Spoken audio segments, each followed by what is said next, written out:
Hey everybody, this is Alex Merced from alexmerced.com and libertarian101.com with a quick introduction to libertarianism, a Libertarian 101. So, the point of this video will be to just kind of discuss some of the basic premises that libertarians tend to identify with. Not all libertarians identify with everything that I'm going to say here, but in general, this will give you a pretty good idea of the lines of libertarian thinking. So let's start out with self-ownership, the idea that one owns themselves, their body, and their property. So if one owns themselves, then they get to decide what happens to their body. They get to decide what happens to their stuff. If they want to destroy their stuff, fine. If they want to give it to somebody else, fine. Okay, if they want to sell it to somebody else, fine. But no one has the right to take your stuff from you because it's yours. It's not their decision to make. They're not allowed to use violence against you. And that's what's referred to as the non-aggression principle. So self-ownership. So when you start with the idea that we own ourselves, which is a good place to start, because if we don't assume that we own ourselves, then you open up the possibility that others can own you. And then from that, kind of you can derive the idea that we probably shouldn't hurt each other to take our stuff, because then that kind of violates that whole idea of self-ownership. So that's sort of the core moral ethic. And the purpose of this is kind of, at the end of the day, society has to organize itself. You're going to have a bunch of people with different values, different views, different things. The question is, how can we coexist as peaceful as possible? There's going to have to be some basic rules. And some ideologies have very complex, very circumstantial rules. Problem with that is that you can always try to shoehorn something into those rules to create the reality that you want. So you can sit there and, well, libertarianism keeps it very simple, so that way everyone kind of has the equal consideration. It's your life, your body, your property. That's yours. You can take care of that. Nobody else can touch it without your consent. It's all about consent, about voluntarism, etc. So that's sort of the basic sort of ethical, political rule for how society organizes itself. So a lot of people will criticize libertarianism saying, oh, you guys just want everyone to be on their own. No, then there'd be no purpose for libertarianism. If everyone was on their own and was an island of one, then there would be no point in having to say, I own myself, because there's nobody else who I might end up in conflict with to make that point to. So the point of libertarianism's individualism is so that we can coexist peacefully and get along and work together. Cool. Then there's also the idea of decentralization. And this is just kind of makes sense that if people can choose what they want to do, that they're not all going to make the same choice. We're not all going to go get our haircut at the same store.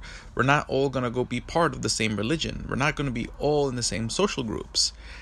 And so what you end up having is decentralization of generally everything in society. Meaning there's going to be more than one place to do it. There's more than one piece to it. And this has its benefits.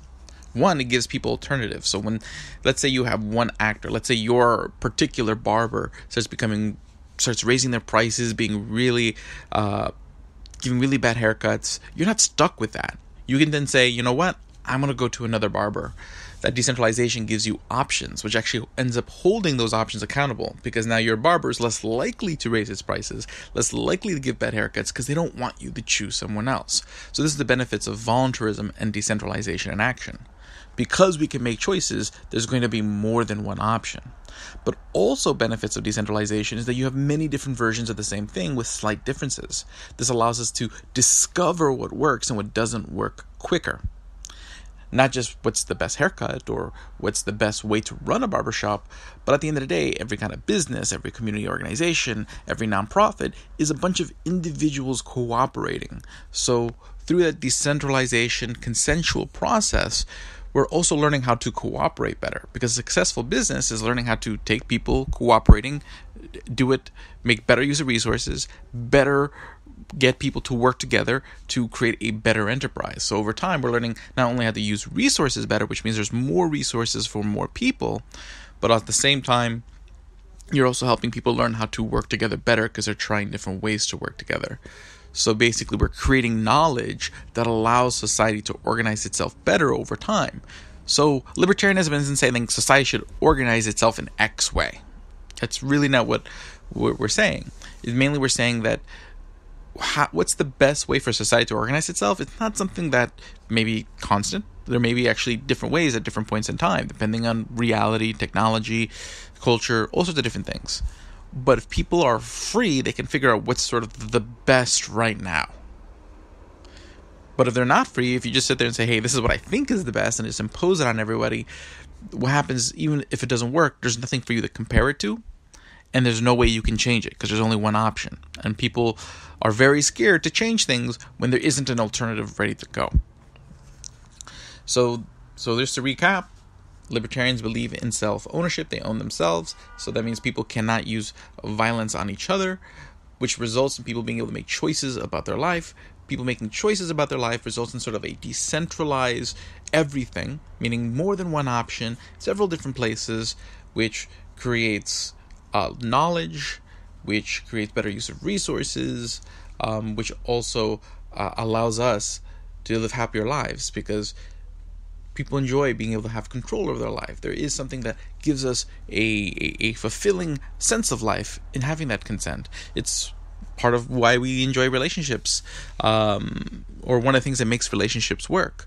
When you're with somebody else, you can always just leave, and because of that, they're less likely to become oppressive. Okay, basically, someone can only be mean to you, horrible to you, if you either can't leave or are likely not to leave, not likely to exercise your autonomy.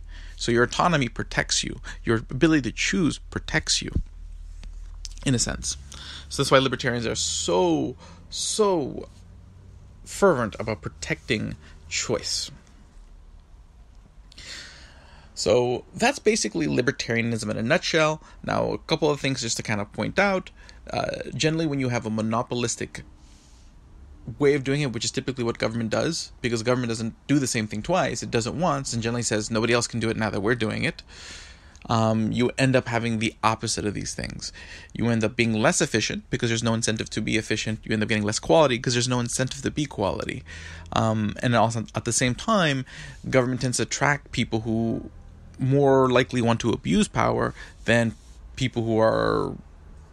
There's no choice, there's no alternative, there's no ability to withdraw that holds everybody else accountable, holding government accountable as much as, at best, you have politicians who get elected every several years, so for several years they can pretty much act without impunity, long as they get on your good side come the next election. So it tends to have the opposite effect. So it's not that any particular solution is bad or good. The question is, where does that solution come from? Either from a sort of centralized government process that doesn't have these factors that hold it accountable, or is it from a decentralized consensual process through individual decisions that allows us to try many things, figure out what's best, so we can get to a better place quicker and better. So I'll talk to you guys later. My name's Alex Merced. If you want to learn more, head over to libertarian101.com. You can also learn about a lot of my other projects over there at alexmerced.com. I have several podcasts on iTunes, Google Play, and Stitcher, which you can find on iTunes, Google Play, and Stitcher. Just search for Alex Merced, also on Spotify, and you'll find all those podcasts. And again, if you go to alexmerced.com, you'll find them as well. So thank you guys very much. Have a great day and enjoy.